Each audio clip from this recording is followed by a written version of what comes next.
plenty of rumors surrounding what the future holds for Warzone, and when it comes to the next big offering, frankly, when looking at things for what seem to be shaping up for Warzone 2, it does indeed look to be pretty massive, hopefully in a good way. A standalone application independent of any mainline game, thus not creating any complications and having much more memory to work with in development, the possibility of major feature overhauls like an FOV slider finally for console, a shooting range or firing range to test loadout weapons before dropping in, and even more. But right now, there's plenty of rumors going around that seem interesting, both substantiated and not so much. So today, I want to dive into discussion here of a few of these and see what we can make of them, perhaps adding any weight to them or maybe discrediting some of them as we go along. So drop your thoughts down below. What do you hope to see in Warzone 2? An FOV slider, shooting range, return of Verdansk?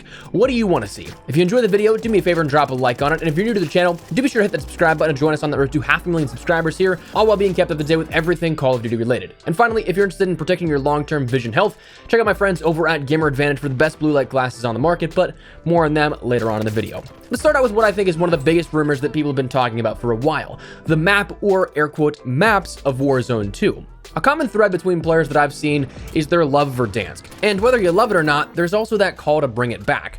I feel like most people either love or hate Caldera, with a lot of the vocalization being that they'd much prefer Verdansk to Caldera. So this rumor, maybe that Verdansk would be coming back, is absolutely worth mentioning. What potentially adds cadence to this is that during an interview with streamer TP, Raven developers mentioned that they loved the idea of a map rotation for Warzone, but they then stated that at the time it just wouldn't be feasible for where we are right now in Warzone 1. You would essentially need an install size doubling the game of what we have right now, which each time there's a large update, and of course something this massive, it would then cause you to lose players, which obviously isn't the goal of the game.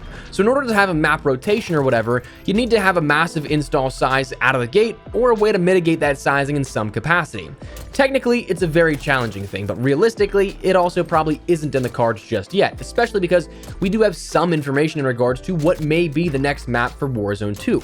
According to insiders, it's going to be following the campaign narrative a bit further, just how Verdansk was set up from the end of the campaign into Spec Ops, this though dealing in South America, following that rumored drug cartel campaign, but right now potentially being in or near the Atacama Desert in Chile, which we'll get to in just a second. It was previously rumored that DMZ would be that entire through mode once again, just how Spec Ops was there. We saw it set up Warzone then at that point, but that was the locale that we saw Verdansk through Spec Ops and Warzone.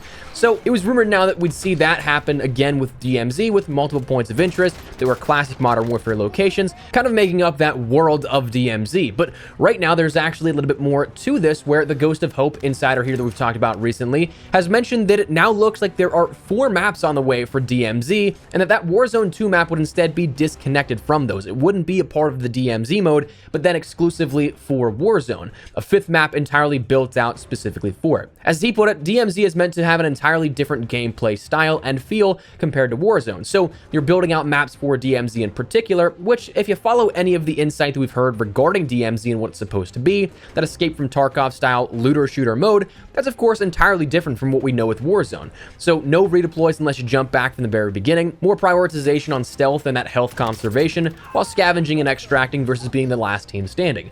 2 fundamentally different experiences despite sharing that singular life thread, or in Warzone's case, multiple with the gulag and buybacks, but that's kind of a topic we can explore a little bit later on, the DMZ maps. But if that Warzone map is being built out specifically for Warzone 2, right now what's being reported for this is minimal, but again, it's meant to be set near or in the Atacama Desert, and one of the main points of interest that Hope had mentioned that he had seen was an observation center. Hope actually tweeting out a picture of the exact Cerro Tololo Inter-American Observatory in Chile, so we'll see how that all shapes up. So will Verdansk be coming back? I'd imagine not, unfortunately. Now, let's talk hardware rumors. Probably the biggest one to reference is the FOV slider on console, and I'll say this until it happens, but FOV on console definitely needs to be a thing.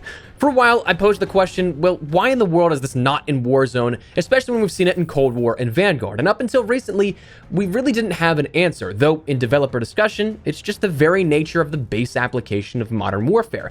The root of the problem is that we're still on sort of outdated tech at this point by having Warzone still tethered to Modern Warfare. When you play Warzone, you're booting up Modern Warfare's EXE, whether you have the free-to-play partitioned version of Warzone alone, or the actual premium game where maybe you just have Warzone installed, it's still the same application. Cold War was an entirely different engine, while Vanguard was built on an upgraded version of the Modern Warfare 2019 engine. But the base of Modern Warfare 2019 wasn't built to tackle the technical hurdles that it would create on console. Right now, if an FOV slider were to be implemented, it was said that it would create graphical issues like tearing and rendering issues. For example, a player that you could be seeing at 80 meters of distance, if you bump up that FOV, as described by developers on console, they could then despawn, and somebody without an adjusted FOV or on the PC client, they'd still be able to see you. So naturally, that creates an imbalance in gameplay and is a huge issue. The more and more that comes out about it, the more and more it really seems like Modern Warfare really was kind of thrust into this grander scale of engagement than ever anticipated. FOV wasn't really in the foresight for long-term planning. Warzone was already confirmed that it was never meant to leave that main year of Modern Warfare support, so 2 years later, it's just uncharted territories here that right now we have these hurdles in place that Warzone 2 will likely end up mitigating. That said, the outcry has been there for ages. The developers are well aware of this and have stated that publicly multiple times. It's just the tech right now with the Modern Warfare 2019 engine seems to be a little bit of that roadblock that we can't quite get past. Warzone 2, though, absolutely I'd wager that it has one for console. And if it doesn't, well, that's when I officially then am out of guesses and totally give up. A firing range or shooting range to test out your builds here is something that's been talked about for quite some time. And actually, we recently just discussed this here in a video yesterday or the day before, depending on when that video goes live. Not entirely sure when it would be scheduled for. But anyways, the shooting range was something that was brought up in an interview with Swag as of recently. Developers, again, talking with high-level streamers to get some information out there. This was a topic that was brought up and is honestly a really good idea in terms of adding it to the game. But it was something that the developers in the discussion had mentioned this is something they think should be a franchise feature, something that should be there in every single game, and they definitely want to implement it into Warzone, but right now it just, again, isn't too feasible. You'd have to overhaul the entire menu to add a space where players could then go into it, and then add another smaller scale map that comes back to our discussion about sizing and reinstalls. So again, just technical hurdles behind that kind of prohibit it from happening right now, but with the foresight and knowledge of this now being something that players want, as well as developers wanting to do it, it seems like it's very likely as well for a Warzone 2, which has me very excited. That's something that you can do a ton of testing, whether from a content creation side to sort of perfect a build or something like that, or for even just the casual players to maybe test recoil patterns or something like that. It would be a phenomenal feature to have. Ranked play is next up in terms of rumors that we can talk about and information that we have out there. Ranked play has been something that high-level players have been asking for quite some time. Skill-based matchmaking, or I guess retention-based matchmaking as it more accurately is here with the matchmaking systems in place for all of the premium titles of the last 3 years, and also then Warzone, it kind of is like, why are we grinding out a game that consistently gets sweatier and sweatier the better you are, or in theory the better you are, with no reward whatsoever? Why is this not something where ping is always the dictated king of matchmaking, and instead we have to sacrifice that sometimes for no public rank that indicates what skill level we are, no indicated rewards as to what we can grind out?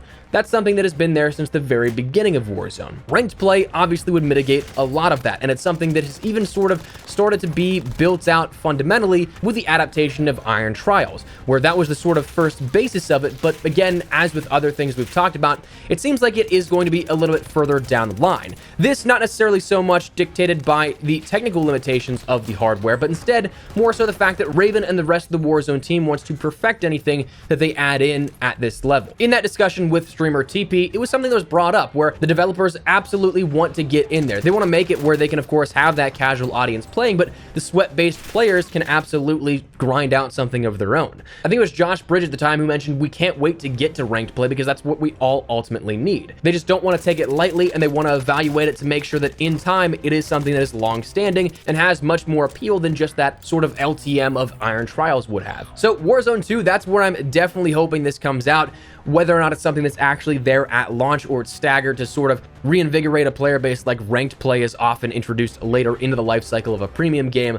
Still dumb, I think, but that's their marketing reasoning behind it. Whether or not it's at launch or shortly thereafter, we'll have to wait and see. And the final thing I want to talk about here in terms of rumors is that of weapon vaulting, because this has been something that, again, has been around since the Black Ops Cold War integration and has been a lingering conversation topic since then. Now, that's something that when you take a look at the integrations so far, they haven't really gone as smooth, as swimmingly as they possibly could have. And again, I think a lot of that could come down to the technical limitations of what we have here, where Warzone was not meant to be something that is long-standing and lasted longer than Modern Warfare 2019's main year of support. But if you introduce something like seasonal weapon vaulting or perhaps map vaulting, that would allow for hyper focus on weaponry and armories in a singular season at a time if you rotate weaponry in and out. It allows for less overload of weaponry, makes balancing way easier to do, and from a player perspective, for the casual players, there's not 150 plus weapons to choose from that makes it a sort of information overload that makes it impossible to play or find what you really want to. That's something that right now is a sort of undefined. Developers have actually referenced this and have acknowledged it, but they didn't really give any indication as to if it would happen or not. Now, the prospect of a seasonal vaulting for map would be pretty cool, if you could, of course, not necessarily have a rotation based where you can vote on what map you want to play, but instead you have Verdansk for one season, you have Caldera for another, you have the new Warzone 2 map for another as well. That'd be kind of cool, but again, technical hurdles with those install sizing. So right now, there's a lot of discussion here in regards to rumors and some cool stuff that could be happening.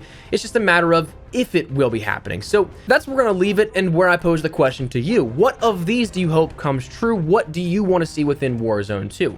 But before we close everything out, I want to let you guys know about my friends over at Gamer Advantage. We've talked about them before, so we'll keep it short, simple, and sweet. They are the best blue light glasses company on the market. Comfortable, lightweight, and incredibly durable, all while providing protection here for your vision for the effects of blue light. Helps you sleep better at night, helps mitigate some of that fatigue you may feel if you're working at a desk, gaming, or looking at a screen for prolonged periods of time. Myself, the boring life of a YouTuber oftentimes is sitting down, researching, noting, recording, editing, all that kind of stuff, where I'm at my desk looking at a monitor 6, 7, 8, sometimes upwards of 10 to 12 hours a day, and that stuff definitely wears on you over time. So if you're in any sort of situation like that, highly recommend checking these guys out. You will not be disappointed. I've been using their stuff for over a year now, not a single regret over that time. So if you guys are at all interested in picking up a pair for yourself, you can use code Espresso to net yourself a discount, but check the link in the description below if you're at all interested. But for now, that's where we're going to wrap it up. So again, let me know your thoughts down below, but if you enjoyed the video, do me a favor and drop a like on the video. If you're new to the channel, hit the subscribe button so you don't miss a single thing regarding all things Warzone, Warzone 2 in the future, Modern Warfare 2 potentially even on the near future horizon if there are any reveals coming out later this month or next. We'll have to wait and see, but stick it here on the channel if you're at all interested in any of that. That said, thanks so much for watching. My name is Espresso. I'll see you guys later. Take care and peace.